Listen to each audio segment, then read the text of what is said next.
ओम नमो भगवते वासुदेवाय।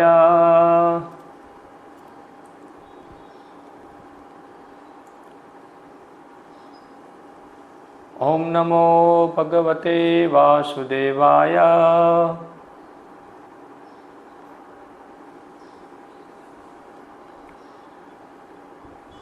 ओम नमो भगवते वासुदेवाय।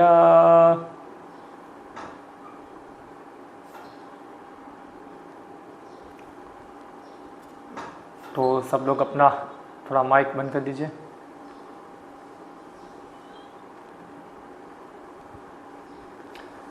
ओम अज्ञानतिमिरन्धस्य ज्ञानञ्जनशलाकया चक्षुरुन्मिलितं येन तस्मै श्रीगुरुवे नमः।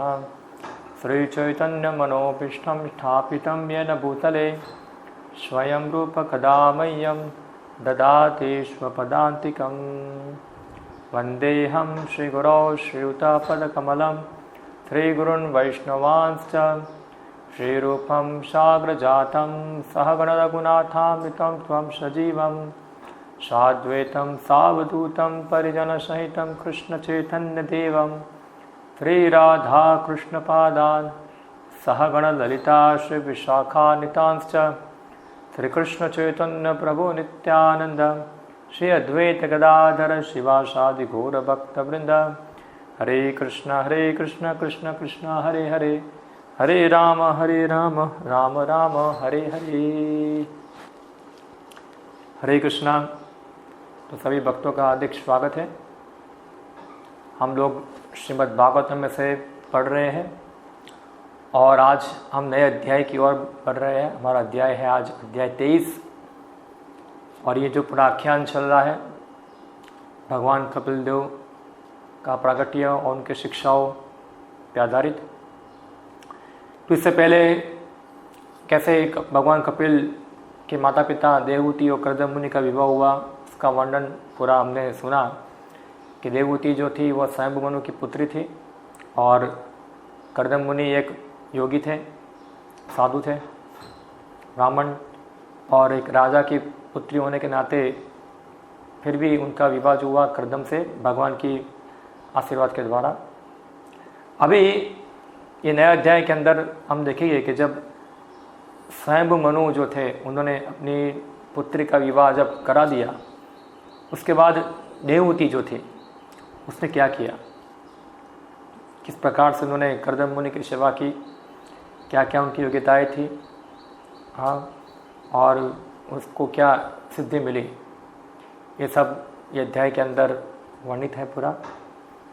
तो ये जो पूरा अध्याय है खास करके सामाजिक धर्म जो है इसके अंदर वर्णित बताया गया। एक समाज के अंदर एक अलग अलग जो आश्रम की व्यवस्था है, खासकर ब्रह्मचारी आश्रम, गृहस्थ आश्रम, वानप्रस्थ आश्रम, संन्यास आश्रम, तो अलग अलग आश्रम के अलग अलग ड्यूटी कर्तव्य होते हैं। उसी प्रकार से सभी व्यक्तियों का अपना अपना धर्म भी होता है। हाँ, ब्राह्मण का धर्म होता है, क्षत्रिय का धर्म होता है, वैश्य का होता है, शूद्र का होता है और ऐसे स्त्री का भी एक धर्म होता है। तो यहाँ देवहूति जो थी स्त्री थी तो उन्होंने कैसा अपना धर्म पालन किया वो यहाँ एक पूरा वर्णन बहुत अच्छा बताया गया है। तो हम देखेंगे और उससे वर्तमान समय के अंदर व्यक्ति कैसे ये आदर्श को हम अपना कर एक व्यवस्थित गृह जीवन व्यक्ति पालन कर सकता है। तो उसका हमको झलक थोड़ी यहाँ से हमको प्राप्त हो सकती है। तो ये श्लोक जो है मैत्रेय मुनि आगे बता रहे हैं विदुर जी को। बोले ऐसा, पितृभ्याम प्रस्थिते साध्वी पति मिंगिता कोविदा नित्यं पर्यचरति प्रीत्या भवानीवा भवम प्रभुम। तो पितृभ्याम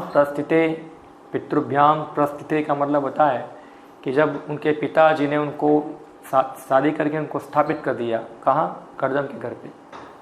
फिर क्या हुआ तो बताए साध्वी पति विंगिता कोविदा। तो देवहूति के लिए शब्दोपयोग हुआ है साध्वी।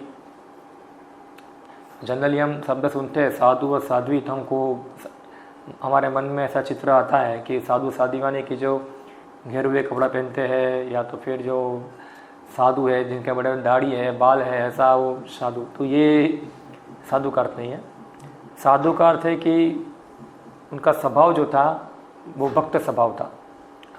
साधुरेव समंतव्यम, भगवान गीता के अंदर बताया, साधुरेव समंतव्यम, समज्ञ ही व्यवस्थितो ही सा। तो साध्वी, यहाँ देवहूति को साध्वी बताया गया है। क्यों साध्वी बताया गया है? तो बताए नित्यम पर्यचरंती, हर रोज नित्य क्या कर रही है? अपने पति की परिचर्या। परिचर्या का अर्थ होता है सेवा। हाँ, ये शब्द आप जानते हैं, परिचर्या। परिचार्यतात्मकम कर्मम शुद्र कर्म स्वभावज, भगवान गीता में बताए। द्वापरे परिचर्या, ये श्लोक भी आता है। तो परिचर्या का अर्थ क्या होता है? तो सेवा करना। किस प्रकार सेवा किया? प्रीतिपूर्वक, प्रीतया भवानी व भवम प्रभुम। एक उदाहरण दिया, जिस प्रकार भवानी जो है वो भव की पूजा करती है। तो भवानी किसका नाम है? भवानी नाम है पार्वती का, और जो भव है वो किसका नाम है? शिव जी का। तो ऐसा शास्त्र में ऐसा बार बार बहुत जगह पे आता है कि ये जो शिव पार्वती का जो जोड़ी है वो एक आदर्श उदाहरण है, एक पति और पत्नी का उदाहरण बताया गया है इसके अंदर। तो यहाँ बताते हैं कि हम देखते शिव जी के चरित्र के अंदर, या कैसे पार्वती जो थी वो हिमालय की पुत्री थी, आप लोगों ने सुना होगा। और पार्वती शिव जी को अपने पति के रूप में प्राप्त करना चाहती थी, और उन्होंने शिव जी को प्राप्त करने के लिए बहुत कठोर तपस्याएं की, और फिर भी शिव जी तो अपना ध्यान में थे, मग्न थे। मगर फिर भी पार्वती जो थी कठोर तपस्या कर कर शिव जी को अपने पति के रूप में प्राप्त किया। और फिर हिमालय की पुत्री होने के बाद भी तो जो पार्वती जो थी वो एक भिक्षुक की तरह शिव जी का सेवा कर रही थी। हाँ, इतने बड़े घर की औरत होने के बाद भी क्या है, तो एक भिक्षुक अब जानते कैसा है, सर्वेंट की तरह ऐसा है, वो पूरा सेवा करे। तो यहाँ देवहूति का भी तुलना किया गया है ऐसे ही भवानी के साथ। तो देवहूति भी मनु महाराज की पुत्री थी, राज परिवार से आती थी, ऐसा है। और राज परिवार से आने के कारण तो बहुत अच्छे परिवार में रही थी, पूरा उसमें अच्छा व्यवस्था था, उधर रहने का, खाने पीने का सब पूरा उसका अच्छा जीवन था, ऐसा है।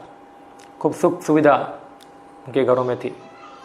मगर ये सब कर्दम मुनि के साथ विवाह होने के बाद तो वो जंगल में रहती थी, और पूरा जैसे राज घर के अंदर सुविधा होता है ऐसा सुविधा तो वहाँ नहीं था। और राज परिवार में क्या होता है, राज परिवार में सब दास दासियाँ होती हैं सेवा करने के लिए। तो ज़्यादातर राजकुमारी को कोई इतना ज़्यादा काम करना नहीं होता है, खासकर घर के अंदर दास दासियाँ होती है वो सब कार्य करती है। मगर देवहूति खुद यहाँ सब कर्दम के लिए सब सेवा कर रही है वहाँ, तो खुद कार्य किया, और इस प्रकार से प्रतिदिन प्रेम पूर्वक वो सेवा कर रही है, ऐसा है। तो श्री प्रभुपाद जी बताते हैं यहाँ कि ये यहाँ पर जो साध्वी शब्दार्थ है, साध्वी का होता है पतिपरायण, पतिव्रता स्त्री। हाँ, और ये प्रभुपाद जी लिखते हैं ये दुर्लभ उदाहरण है वैदिक समाज के अंदर, बहुत दुर्लभ उदाहरण है। पतिव्रता स्त्री यानी कि जो हमेशा अपने पति के अधीन रहकर आचरतम दासो नीचो, जिस प्रकार ब्रह्मचारी जो होता है अपने गुरु का सेवा करता है, दास बन के उनका तुच्छ सेवक बनकर, उस प्रकार एक स्त्री जो है वो अपने पति की सेवा करती है। जैसे ब्रह्मचारी होता है वो गुरुकुल में जाता है गुरु की सेवा करने के लिए, इस प्रकार एक स्त्री जो है वो अपना घर छोड़कर पति के घर में जाती है। यानी कि जो पत्नी है उसके लिए गुरुकुल क्या है, उसका पति का घर, और उसके गुरु कौन है, उनके पति। तो इस प्रकार से ये वैदिक समाज था। तो वैदिक समाज के अंदर जो स्त्री है वो हमेशा पतिव्रता होती थी। और प्रभुपाद जी बताते हैं कि हर व्यक्ति को देवहूति के उदाहरण को प्रस्तुत करना चाहिए, उनको देखना चाहिए। और यहाँ बताते हैं श्री प्रभुपाद जी और कि हिंदू समाज के अंदर खास करके होता है ऐसा कि जो कुंवारी लड़की होती है, अविवाहित स्त्रियाँ होती है, खास करके शिव जी की पूजा करती है। अभी पता नहीं ये विधि ये हो रही है, मगर पहले समाज में ऐसा होता था। हम चैतन्य भागवत के अंदर देखते हैं, कथा आता है चैतन्य महाप्रभु का, आपने सुना होगा। सब कुमारियाँ थी, ऐसा है। तो जनरली हम देखते कुमारियाँ होती है वो शिव जी की या तो दुर्गा की पूजा करती है। वो जैसे गोपी लोग भी किया था, कात्यायनी व्रत किया था ऐसा। तो ऐसे कुमारी लड़कियाँ होती है वो ऐसे देवी का या शिव जी का पूजा करने के लिए व्रत पालन करती है कुछ, और इस प्रकार उनको एक अच्छा पति मिले इसलिए वो व्रत पालन करते हैं वहाँ। और चैतन्य भागवत में हम देखते हैं जो भगवान चैतन्य महाप्रभु थे, वो कुमारियों को बोला कि जो भी आप नैवेद्य बना के लेके आए हैं सब नैवेद्य मुझे दे दो, ऐसा है। तो अगर आप मुझे नैवेद्य दोगे तो मैं आपको आशीर्वाद दूंगा कि आपको अच्छा पति मिलेगा। अगर आप मुझे नैवेद्य नहीं दोगे तो मैं आपको श्राप दूंगा कि आप सभी को बूढ़ा पति मिलेगा, ऐसा है। तो ऐसे चैतन्य महाप्रभु उनके साथ जोक किया था वहाँ ऐसे। तो जनरली जो स्त्रियाँ जो है इस प्रकार एक अच्छे पति चाहते हैं। कैसा पति? तो श्री प्रभुपाद जी बताते हैं कि अच्छा पति का मतलब नहीं है कि जो व्यक्ति को भौतिक ऐश्वर्य और इंद्रिय तृप्ति जो है वो प्रदान करे, वो कोई आदर्श पति का लक्षण नहीं है, ऐसा है। मगर क्या होना चाहिए? भक्त शिरोमणि। भक्त शिरोमणि यानी कि भक्तों में सर्वश्रेष्ठ होना चाहिए, ऐसा है। जैसे कि यहाँ शिव जी के बारे में बताते हैं। शिव जी कौन है? वैष्णवानाम यथा शंभु।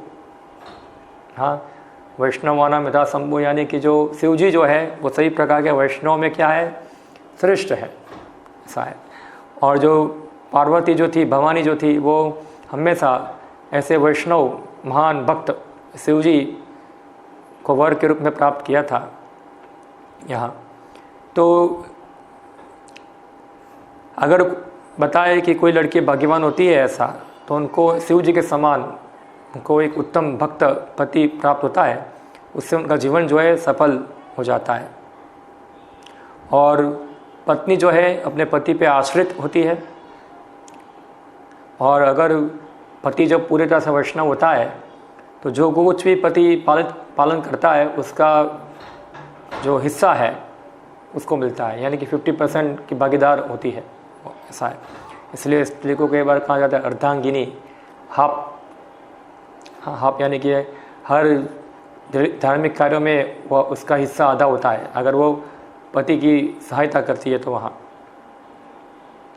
तो इस प्रकार से सेवा का आदान प्रदान जो है एक गृहस्थ जीवन के लिए एक आदर्श उदाहरण प्रस्तुत कर रहे हैं कि जो स्त्री है उनको चाहिए कि वो क्या करे, एक सेवक की तरह अपने पति की सेवा करे वहाँ। फिर आगे बताते हैं इसके बारे में क्या है। तो विश्रम्भेणात्मा शोचेन गौरवेण दमेन च श्रुश्रूषया श्रौवदेन वाचा मधुरया च भो। विश्रम्भेण ये शब्द आप सुना होगा, भक्ति रसम सिंधु में आता है विश्रम्भेण। हाँ, जिसमें भक्ति के 64 गुण जब बताते हैं रूप गोस्वामी, तो उसमें सबसे पहला है आदो गुरु आश्रय, फिर गुरु दीक्षा शिक्षानुशीलनम, फिर विश्रम्भेन गुरु सेवा, विश्रम्भेन गुरु सेवा, ये शब्द आता है। तो विश्रम्भेन का अर्थ होता है कि आत्मीयता, आत्मीयता यानी कि कुछ गाढ़ संबंध होना, एक गाढ़ संबंध होना, उसको कहते हैं आत्मीयता, विश्रम्भेन। जैसे गुरु होते हैं और शिष्य होते हैं, तो गुरु शिष्य का संबंध कैसा होता है? पूरा गाढ़ होता है, इसमें आत्मीयता होती है, ऐसा। तो इस प्रकार से जो देवहूति थी उन्होंने कर्दम मुनि के साथ भी उनका जो संबंध था वो कैसा था? आत्मीयता था उसके अंदर, विश्रम्भेण था। और दूसरा है गौरवेणा, गौरव, हाँ गौरवेणा। तो गौरव यानी कि जो देवहूति थी, जो कर्दम मुनि का जो स्थिति थी उससे परिचित थी, यानी कि उनका उच्च स्थान वो जानती थी, इस प्रकार से वो कर्दम मुनि का सम्मान करते थे। जैसे हम देखते भगवान की भी दो प्रकार से आराधना होती है। एक होती है वेदी साधना भक्ति, जिसमें ऐश्वर्यमय भगवान की पूजा होती है, और एक राग भक्ति जिसमें अटैचमेंट के द्वारा भगवान की सेवा होती है। तो यहाँ जो विश्वम्भेन है वो राग का उदाहरण है, और गौरव जो है वह ऐश्वर्य का उदाहरण है। ऐसा है कि ऐश्वर्य यानी कि उनकी स्थिति को जानकर खूब सम्मानपूर्वक उनके साथ व्यवहार करना वहाँ।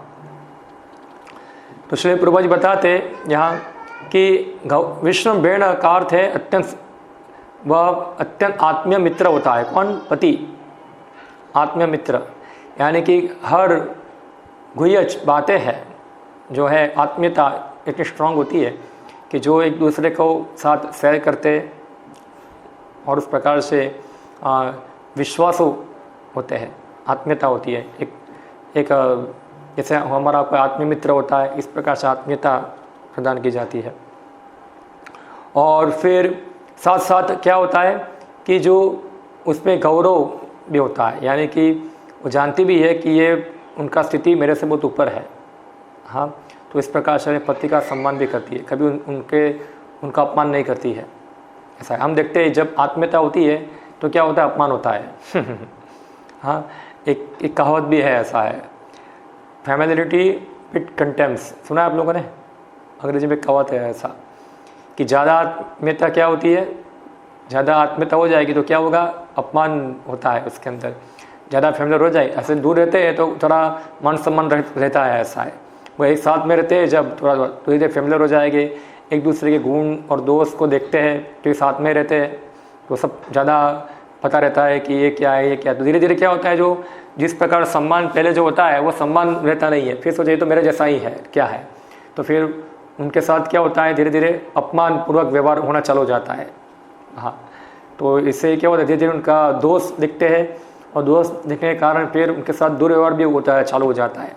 तो ज़्यादा आत्मीयता का कारण क्या होता है कि फिर धीरे धीरे वो एक रिस्पेक्ट गंवाते हैं, एक सम्मान गंवाते हैं। जैसे कोई गुरु है, कोई शिष्य है, तो गुरु हमेशा यहाँ रहते हैं शिष्य के साथ, ज़्यादा आत्मीयता हो जाएगी, उनके साथ बातचीत करेंगे, उनके साथ खाएंगे पिएंगे, उनके साथ जोकिंग करेंगे, वो करेंगे। धीरे धीरे क्या होगा, तो आत्मीयता बढ़ जाने के कारण वो जो शिष्य है वो गुरु को किस प्रकार देखेगा कि यार गुरु तो मेरे जैसा ही है, ऐसा है, खाता है पीता है, ऐसा है। तो वो रिस्पेक्ट जो है वो चला जाएगा वहाँ। तो इसी प्रकार से जो पति है और पत्नी है, तो जो पत्नी है वो आत्मीयतापूर्वक व्यवहार कर रही है, मगर वो गौरव नहीं है, वो रिस्पेक्ट गंवा देगी वहाँ से। तो फिर क्या होता है, तो धीरे धीरे वो रिस्पेक्ट गंवाने के कारण वो पति को अपने इक्वल मानना चालू कर देगी कि ये तो मेरा जैसा ही है, या तो पति से भी सुपीरियर अपने आप को मानना चालू करेगी। ऐसा है। तो इससे क्या होता है कि ये तो सामाजिक संबंध है वो बिगड़ता है। तो श्री प्रभुपाद जी बताते यहाँ कि खास करके जो पुरुष और स्त्री का शरीर है उसमें जो मनोवृत्तियाँ है वो अलग अलग होती है, शरीर अलग अलग है पूरा, और उनके मानसिक स्थिति भी अलग अलग है। तो पुरुष का शरीर इस प्रकार है कि हमेशा वो उनके अंदर मनोभाव क्या रहता है कि वो अपनी पत्नी से सुपीरियर है, ऐसा ये पूरी दुनिया में पाया जाता है, ऐसा सुपीरियर भाव। और स्त्रियों के अंदर हमेशा एक अधीनत्व का भाव पाया जाता है कि हमेशा वो अपने पति के अधीन रहना चाहती है। ये उनका एक नेचुरल कंडीशनिंग है ये भौतिक शरीर के अंदर। मगर हम आज भौतिक जीवन में हम देखते हैं, आज के आधुनिक जीवन के अंदर, कि ये दोनों इक्वल होना चाहते हैं। हाँ, पुरुष और स्त्री इक्वल बनाना चाहते हैं, मगर यहाँ जो वैदिक सभ्यता के अनुसार हम देखते हैं पुरुष का स्थान जो हमेशा सुपीरियर होना चाहिए और पत्नी का स्थान हमेशा इन्फीरियर, पति से नीचे होना चाहिए, ऐसा है। तो मगर हम देखते हैं कि जो पत्नी को इन्फीरियर रहने की ट्रेनिंग वैदिक समाज में दी जाती थी पहले, कि कैसे पति की विश्वम्भेन गौरव युक्त अपने पति की सेवा करनी चाहिए, मगर आज के आधुनिक जीवन के अंदर उससे उल्टा प्रशिक्षण मिल रहा है। हाँ, स्कूल में, कॉलेजों में, घरों में कोई लड़कियां होगी, उनको इस प्रकार का प्रशिक्षण नहीं मिलता है कि तुम हमेशा अपने घर में अपने पति को इस प्रकार से देखो कि ये तुम्हारा स्वामी है, तुम उससे अधीन हो, जो भी स्थिति में हो, तुम उनका सम्मान करो। ये सब जो शिक्षा है कहाँ मिलती है अभी? कौन माता पिता अपने बच्ची को देते हैं, ऐसा कौन देता है? ऊपर से तो आज आधुनिक जीवन में पूरा उल्टा शिक्षा हो रहा है। और उसका परिणाम क्या होता है कि आर्टिफिशियली जो स्त्रियां हैं वो पति से कंपटीशन करती है। ऐसा तुम कमा रहे हो, मैं भी कमा रही हूँ, ऐसा है। और जो पति की सेवा करने का अवसर है वो गवाती है। उनको अपने पति की सेवा करने का अवसर नहीं मिलता है। वो पति की सेवा छोड़ के बाहर किसी और की सेवा करनी पड़ती है, वहाँ पैसों की सेवा करनी पड़ती है, या उनकी प्रतिष्ठा की सेवा करनी पड़ती है, या कोई जॉब की सेवा करनी, जॉब में कोई मालिक होगा उनकी सेवा करनी पड़ती है वहाँ। क्यों? क्योंकि कृत्रिम तरीके से जो पति के साथ कॉम्पीट करना है, ऐसा है, थोड़े पैसों के लिए या तो समाज में मान प्रतिष्ठा के लिए। मगर हम देखें कि इस प्रकार से पति की सेवा छोड़कर समाज में बाहर जाके काम करना और उससे प्रतिष्ठा प्राप्त करना, उससे 1000 गुणी प्रतिष्ठा क्या है कि ये विषम्भेन और गौरवयुक्त अपने पति की वो ज़्यादा सेवा करना, वो ज़्यादा प्रतिष्ठा युक्त है, वो ज़्यादा सम्मानीय है। किसकी दृष्टि में? देवताओं की दृष्टि में। हाँ, आधुनिक मानव की दृष्टि में हो सकता है कि कोई स्त्री है, कोई बड़ी पढ़ी लिखी है और बड़ा जॉब कर रही है, बड़ा उसका नाम है, तो उसको लोग बोलेंगे वाह वाह वाह वाह। मगर वैदिक सभ्यता के अनुसार तो ये क्या है? ये सामान्य स्थिति नहीं है, ऐसा है। तो श्री प्रभुपाद जी बताते हैं कि यथा स्वाभाविक प्रवृत्ति यही है कि पति अपने पत्नी को श्रेष्ठ मानता है, पत्नी श्रेष्ठ मानता है और इसका पालन किया जाना चाहिए। यदि पति से कोई गलती भी हो जाए तो भी पत्नी को सह लेना चाहिए और इस प्रकार पति तथा पत्नी के बीच मनमुटाव नहीं रहेगा, ऐसा है। तो बताते हैं ऐसा यहाँ कि अगर कोई पति से कुछ गलती भी हो जाती है, ऐसा है, तो भी पत्नी को उसका दोष बार बार उसको दिखाना चाहिए नहीं, क्या है, उसको सहन करना चाहिए। यानी कि ऐसा नहीं सोचना चाहिए कि मैं देखो तुमको पता नहीं, मुझे पता है, मैं तुम्हें सुपीरियर हूँ, ऐसा है। ये इस प्रकार का भावना जो है वो क्या करता है, तो पारिवारिक जीवन के अंदर एक प्रकार का मनमुटाव उत्पन्न होता है वहाँ। तो असली बता विश्रम्भेन का अर्थ है आत्मीयता के साथ, किंतु इसका अर्थ ये भी नहीं है कि मान घटे निज घर के जाए, यानी कि मैंने जैसे बताया फैमिलिटी विद कंटेम्प्ट, ऐसा है। वैदिक सभ्यता के अनुसार पत्नी अपने पति को नाम से संबोधित नहीं करती। ये बहुत महत्वपूर्ण है आज के आधुनिक जीवन के अंदर, ये सबको सीखना चाहिए। खास करके जो आधुनिक स्त्रियां हैं उनको ये शिक्षा प्राप्त करनी चाहिए, कभी भी अपने पति को उनके नाम से बुलाना नहीं चाहिए, ऐसा है। ये मैं देखता हूँ कई बार बहुत लोग होते हैं अपने पति को नाम से पुकारते हैं। जो लोग इस अच्छे परिवार से, अच्छे कल्चरल फैमिली से नहीं आते हैं और जिनका परवरिश खास करके आधुनिक शिक्षा पद्धति में हुआ है, तो अपने पत्नी को नाम से पुकारते हैं, XYZ है भाई फलानो दिखनो, ऐसे इस प्रकार से पुकारते हैं। मगर ये यहाँ बताया गया है कि श्री प्रभुपाद जी बोलते हैं कि उसको नाम से पुकारना यानी कि उसका सम्मान गंवाना, पति को सम्मान नहीं करना। इतना सम्मान करते थे कि वो पति को उनके नाम के अनुसार नहीं बोलेंगे। देखते हैं आज भी कुछ परिवारों के अंदर हम देखते हैं, या तो बच्चे का नाम बोलेंगे या तो फिर कोई और नाम बोल के उसको पुकारेंगे, ऐसा है। इसे डायरेक्टली नाम से संबोधित नहीं करते हैं। हाँ, तो एक मर्यादा पालन होती है पत्नी और पति के बीच में यहाँ। किंतु हिंदू सभ्यता में ऐसा नहीं है। इस प्रकार निम्नता तथा श्रेष्ठता का द्वेष चलता रहे। दमेन च, हाँ, पत्नी को किसी प्रकार का मनमुटाव होने पर भी अपने को वश में रखना सीखना चाहिए, अपने आप को कंट्रोल करना। दमेना, दम यानी कि अपने आप को नियंत्रित करना, अपने मन को कंट्रोल करना। हाँ, यानी कुछ भी अगर समस्या हो, ऐसा है, तो उसको सहन करना, उसको कंट्रोल करना, ज़्यादा एजिटेट नहीं होना, ऐसा है। और एजिटेट होकर गुस्सा करना अपने पति को, हम देखते कई बार थोड़ा पति पत्नी के बीच में मन मुटाव होता है तो पत्नी क्या करती है, तुरंत घर चली जाती है, अपने पिता के घर चली जाएगी, थोड़ा सहन नहीं करेगी, ऐसा है। तो ये थोड़ा इस प्रकार हम देखते हैं आज के आधुनिक जीवन का इस प्रकार की बीमारी है, ऐसा थोड़ा भी सहन नहीं कर थोड़ा। और आजकल तो ये फ़ोन आने के कारण तो और ज़्यादा बीमारी बढ़ गई है, बहुत समस्या हो गई है। थोड़ा भी घर में कुछ होता है तुरंत रूम में जाके किसी से बात करेंगे, अपनी माँ से बात करेंगे या तो फिर किसी और से बात करेंगे।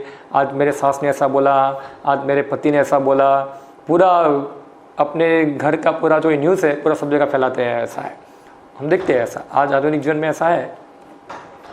तो उससे क्या होता है, जो पति है उसके विश्वसनीयता है वो गवाती है वो पत्नी।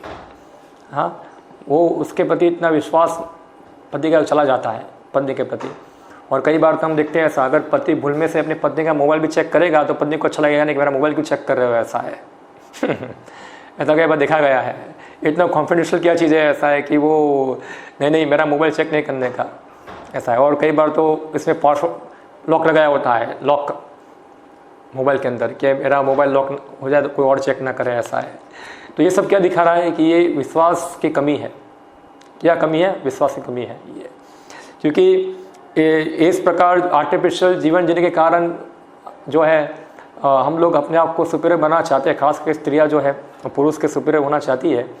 तो ये परिणाम क्या होता है कि मन मुटाव होता है, मगर वो सहन करना सीखते नहीं है। या तो फिर क्या होना चाहिए उनको कि सब चीज़ को अब कंट्रोल करना, दमन करना चाहिए, ऐसा है।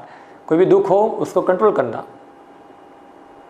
ना कि दुख में ज़्यादा एजिटेट होके, ज़्यादा फ्रस्ट्रेट होके फिर घर में अंदर धमाल चालू करना, तोड़ फोड़ चालू करना, ये सब करना। तो ये सब पूरा क्या है, थोड़ा आधुनिक क्लेश पूरा है।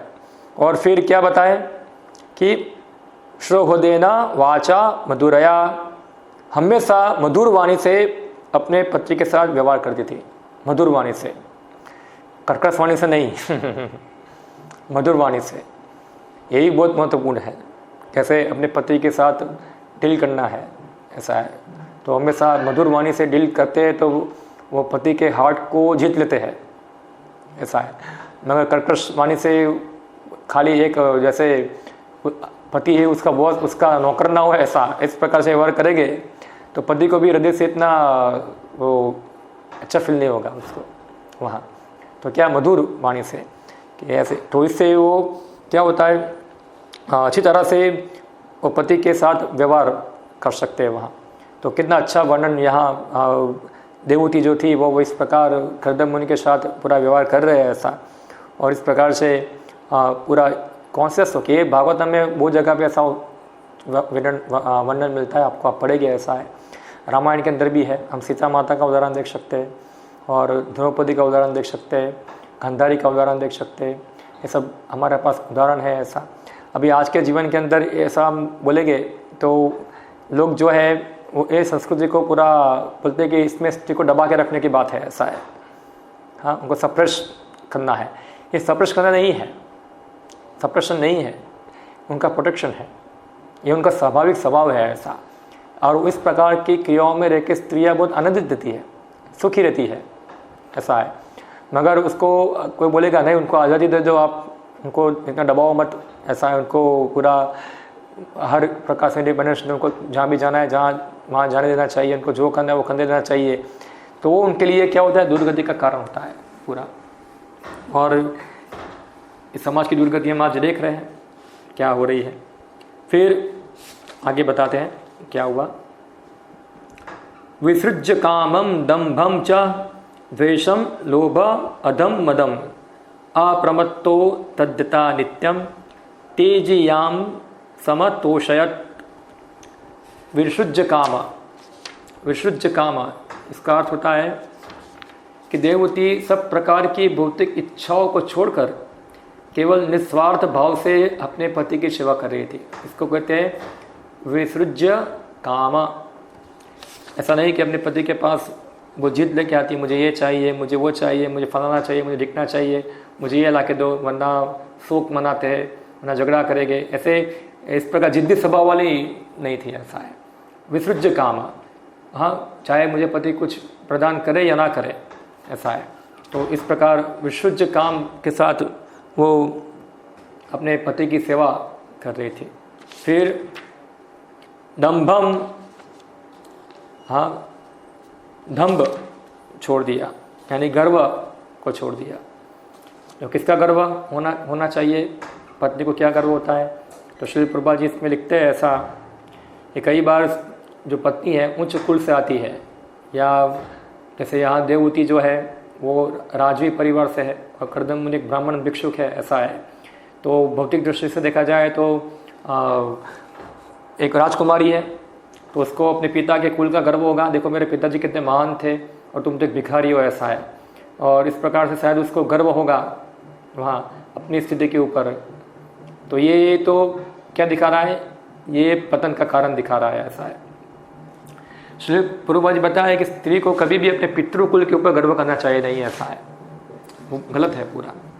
और हम देखते पूरा यही स्कंद के अंदर आता है कथा कि जब शिव और सती और शिव जी का वार्तालाप होता है, जब दक्ष यज्ञ हुआ था तो सती को भी अपने पितृ के प्रति गर्व हुआ था कि मैं दक्ष की पुत्री हूँ और मेरे पिताजी यज्ञ कर रहे हैं, मुझे जाना है यहाँ, और शिव जी मना करते हैं वहाँ उसको, फिर भी वो गर्व करती है, वो जाती है। परिणाम क्या आता है कि सती को वहाँ शरीर त्याग करना पड़ता है। तो ये जब ऐसा एक्चुअली हमारे वैदिक साहित्य में ऐसा है कि जब भी स्त्री विवाह करके अपने पति के घर जाती है तो तब उसका पति का घर ही उसका घर होता है, फिर उसका पिता का घर उसका घर नहीं होता है। उसको कभी भी मन में भी सोचना नहीं चाहिए कि पिता का घर मेरा घर है और पति का घर पति का है। जो पति के माता पिता है वही उसके माता पिता है, फिर वो उनके जन्म देने वाले माता पिता वो उसके माता पिता नहीं है। उसके लिए पहली जिम्मेदारी है पति के माता पिता की सेवा करनी, ना कि उसके जन्म देने वाले माता पिता की सेवा करनी। हाँ, मगर आज हम देखते हैं उल्टी गंगा चलती है, ऐसा है। जनरली जो पति है वो अपने पति जो है अपने सास ससुर को ज़्यादा माता पिता मानते, अपने माता पिता को माता पिता नहीं मानते हैं वो। उल्टा हो गया है अभी, ऐसा है। पर वास्तव में होना चाहिए कैसा कि जो पत्नी है उसको अपने पति के माता पिता को अपना माता पिता मानना चाहिए, ना कि जो पति है उसके माता पिता को अपने माता पिता माने, ऐसा। नो डाउट वही माता पिता है, ऐसा है। मगर जो जिस प्रकार समर्पण, जिस प्रकार उनके साथ रहना करना है वो अपने पति के माता पिता के साथ होना चाहिए, ना कि उनके माता पिता के साथ, ऐसा है। तो ये हम देख रहे हैं कैसे पूरा सोसाइटी जो है पूरा वो स्त्री डोमिनेटेड पूरा हो रहा है, यहाँ डोमिनेशन जो पूरा बढ़ रहा है उधर। तो गर्व क्यों, क्या था, गलत गर्व था। मैं इतनी पढ़ी लिखी हूँ, मैं इतने अच्छे खानदान से आती हूँ, तुम कौन हो, तुम कुछ भी नहीं हो, तुम भिखारी हो, ऐसा है। मेरे पति मेरे माँ बाप पता है क्या है, मेरे पिता तो एक फैक्ट्री के मालिक है, या तो मेरे पिता तो गवर्नमेंट में ही सर्विस करते हैं, तुम लोग तो क्या हो, कुछ भी नहीं हो, ऐसा। तो ये क्या है, गर्व है पूरा। तो ये हम देखते इससे क्या होता है, पूरा समस्या होता है। क्योंकि जो स्त्री है अपने पितृकुल से अपने आप को आइडेंटिफाई करती है, पहचान करती है, जबकि विवाह होने के बाद उसको अपने पितृकुल से कुछ ध्यान देना होता नहीं है। उसको अपने आप को पूरी तरह से अपने पति के समाज के साथ ही आइडेंटिफाई करना होता है। और ये शिक्षा है जो स्त्री है उसके माता पिता भी उसको सिखाते थे कि अभी तुम्हारा शादी हो रहा है, तुम्हारा घर वही घर है, ये घर तुम्हारा नहीं है अभी। मगर आज उल्टा है, नहीं ये घर तुम्हारा ही है, तुम जब चाहो तुम आ सकती हो, ऐसा है। उसको प्रोत्साहन दिया जाता है, ऐसा। मगर पहले ऐसा नहीं था, वो समझाते थे, ना जाओ पति के पास जाओ, थोड़ा रहो, उधर ही रहो, यही तुम्हारा घर है, तुम्हारे यही माँ बाप है, ऐसा। अभी तुम उसको हम इस प्रकार से उनकी सेवा करो पूरा। मगर ये सब ना होने के कारण, क्योंकि गर्व होता है अपने पितृकुल का, अपने एजुकेशन का, अपना जो कुछ गर्व है, तो ये देवहूति जो थी उसने गर्व को भी त्याग दिया था। वो राजा की पुत्री थी, मगर राजा की पुत्री होने के बाद भी इस प्रकार का गर्व तो उनको नहीं था वहाँ। फिर बताते हैं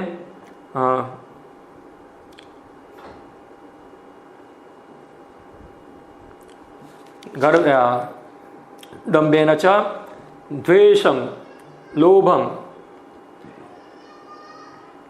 तो द्वेष और लोभ भी नहीं था। और अधम यानी कि पाप पुण्य कृत्य।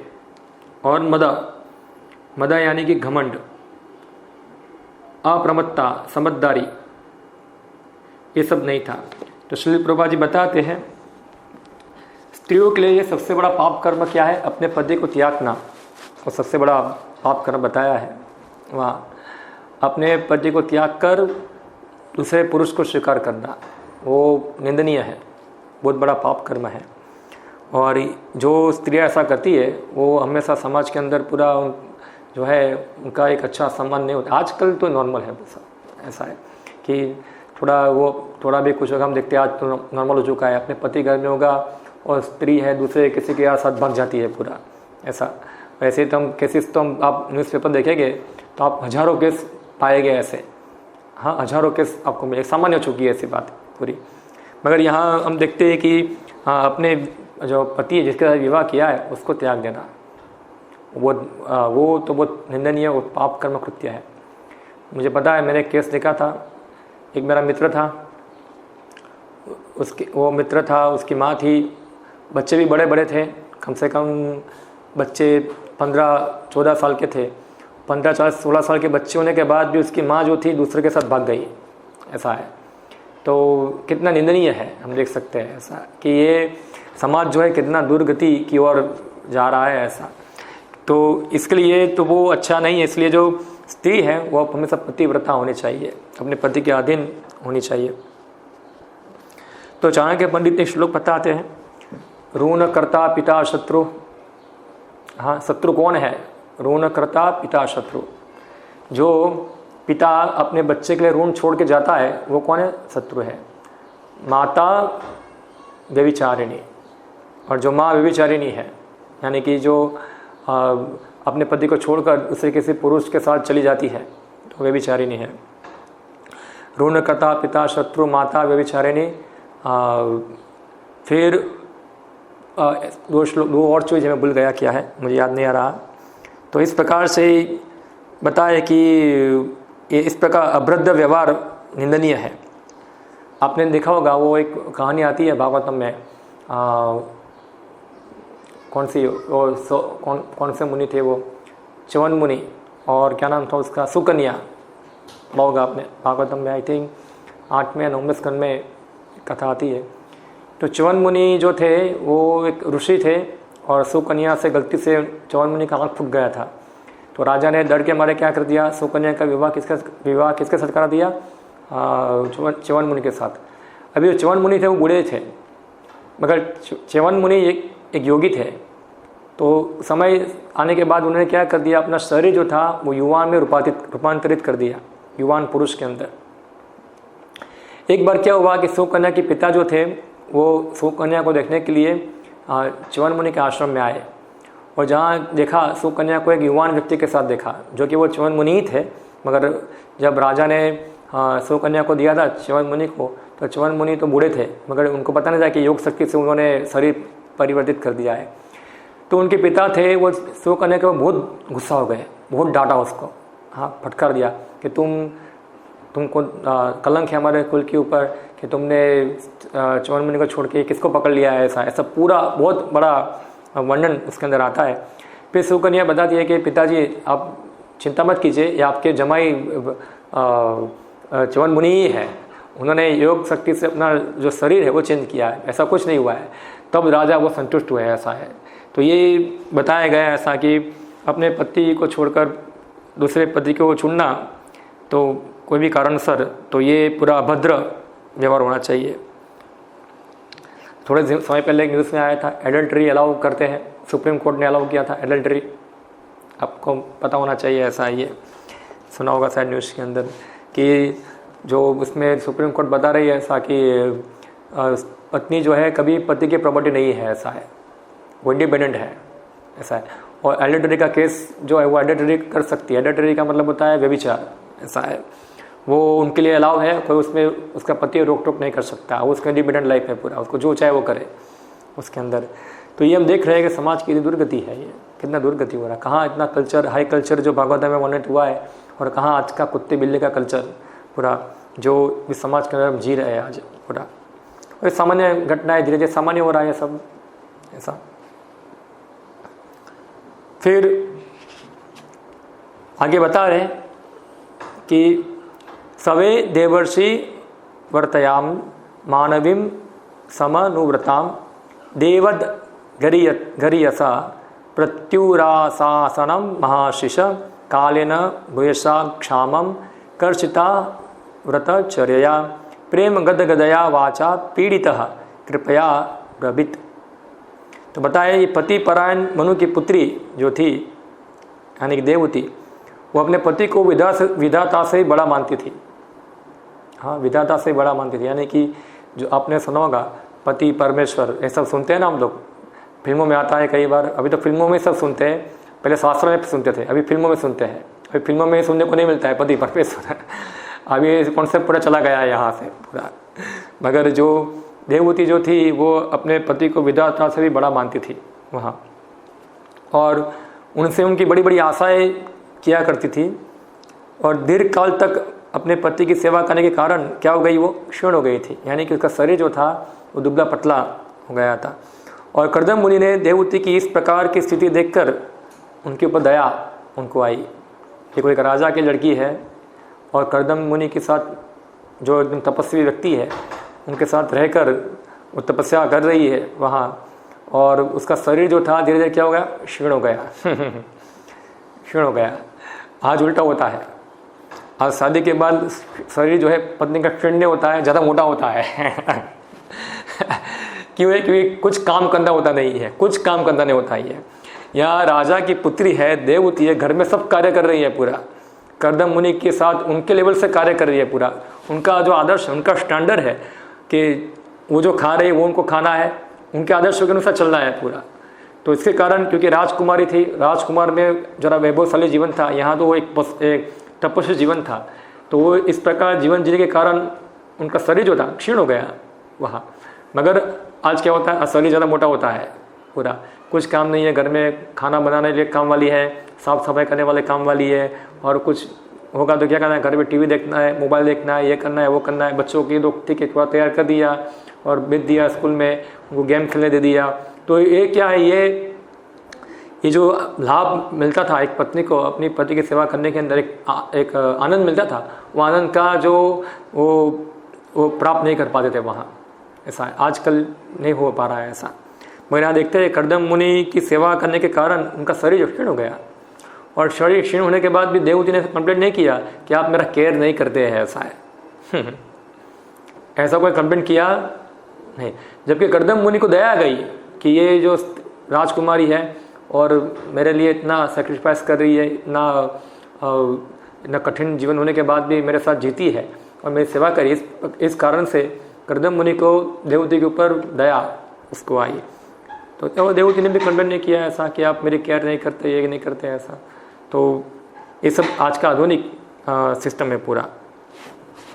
तो यहाँ बताते हैं ऐसा कि पत्नी के पति की ही कोटि की होने की अपेक्षा की जाती है, यानी कि पति और पत्नी का जो जीने का जीवन शैली है वो दोनों सेम होनी चाहिए, दोनों का स्टैंडर्ड सेम होना चाहिए जीवन शैली का, और उसे पति के सिद्धांतों के पालन के लिए उद्यत रहना चाहिए, तभी जीवन सुखी रह सकता है। तो पति जो सिद्धांत बताए उस प्रकार से चलना चाहिए। तो पति कौन सा सिद्धांत बताएगा? धर्म के अनुसार। पति तो धर्म के अनुसार होना चाहिए, जो धर्म के अनुसार बताए गए हैं कार्यकलाप। जैसे पति सुबह उठता है तो पति को सुबह उठना चाहिए, पति जो खाता है वो पति को खाना चाहिए, पति जो पहनने के लिए देता है वही पहनना चाहिए। इस प्रकार जो स्थिति में रखता है वो स्थिति में रहना चाहिए। ऐसा डिमांड नहीं करनी चाहिए उनसे कि मुझे तो आप बड़ा मकान बना के ही दो, ऐसा है, आप मुझे बड़ा गाड़ी दो, मुझे ये दो वो दो, ऐसा डिमांड चलता नहीं है, ऐसा है। तो जो स्थिति में रखे वो स्थिति में वो वहाँ रहते थे, ऐसा है। यदि पति भक्त हुआ और पत्नी भौतिकवादी तो घर में शांति नहीं रह सकती। हम देखते हैं ऐसा होता है। अगर पति भक्त है और पत्नी भक्त नहीं है तो फिर क्या होता है, तो दोनों का मिलने होता है, वहाँ फाइटिंग चालू हो जाती है फिर। और उल्टा भी, अगर पत्नी भक्त है और पति भक्त नहीं है तो भी फाइटिंग होती है, दोनों होने चाहिए। मगर जनरली अगर पत्नी भक्त है और पति भक्त नहीं है, मगर फिर भी अगर पत्नी इसी तरह से वो व्यवहार करेगी तो पति भक्त बन जाता है आगे जाके। पत्नी को अपने पति की रुचि की देखकर तदनुसार आचरण करना चाहिए। हाँ, और पति की रुचि क्या है उसको उस प्रकार से उनको आचरण करना चाहिए, उनको क्या अच्छा लगता है उस प्रकार व्यवहार करना चाहिए। हाँ, अगर मेरे पति को मंदिर में जाना अच्छा लगता है तो चलो हम मंदिर जाएंगे, हमारे पति को भगवान की सेवा करने का अच्छा लगता है हम सेवा करेंगे साथ में। ऐसा नहीं कि पति की रुचि है मंदिर में जाने की और पत्नी बोले मंदिर में नहीं जाना है, होटल में जाना है, पिक्चर देखने जाना है, तो क्या है वो पूरा विरुद्ध रुचि वाला कार्य है, ऐसा है। और जो पति है उसकी रुचि भी किस अनुसार होनी चाहिए? धर्म के अनुसार पूरी होनी चाहिए, वहाँ धर्म अनुसार कार्य करते होने चाहिए। तो इस प्रकार से एक मिनट कोई आयु 76 है। हरे कृष्णा बाहर कोई ने मળી લો ને एक क्लास ચાલે છે અત્યારે।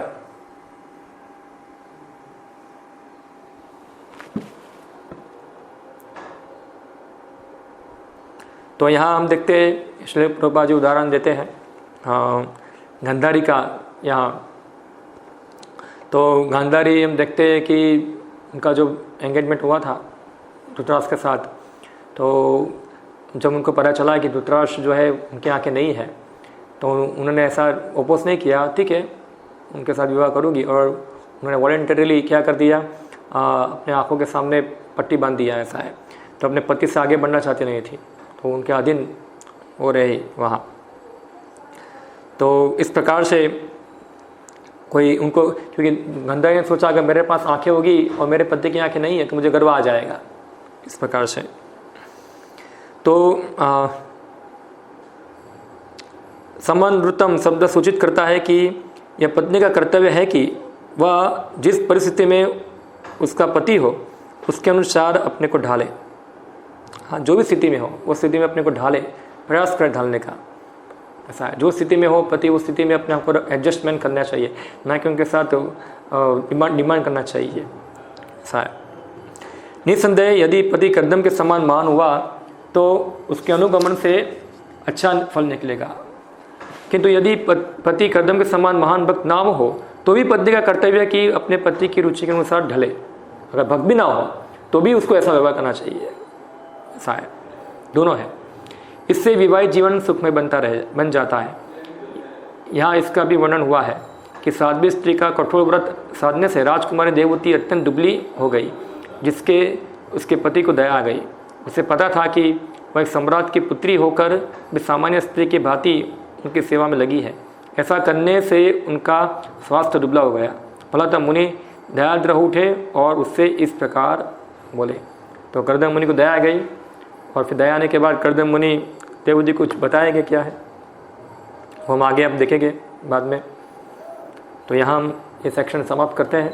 हाँ, किसी को कोई प्रश्न हो, कोई कमेंट हो तो पूछ सकते हैं क्या है विषय के ऊपर।